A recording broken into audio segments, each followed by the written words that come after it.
আর কাকে বিশ্বাস করব বলো?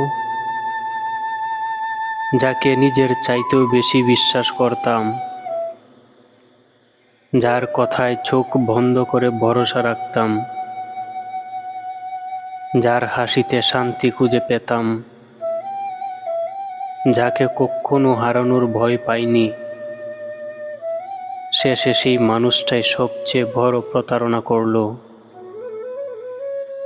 মানুষের দেওয়া কষ্ট হয়তো সময়ের সাথে কমে যায়, কিন্তু বিশ্বাস ভাঙ্গার শব্দটা ভিতরটা পুরো বদলে দেয়। এখন আর কাউকে সহজে বিশ্বাস করতে ইচ্ছে করে না, কারণ সবচেয়ে কাছের মানুষটাই শিখিয়ে দিয়েছে অতিরিক্ত বিশ্বাসও একদিন মানুষকে নিঃস্ব করে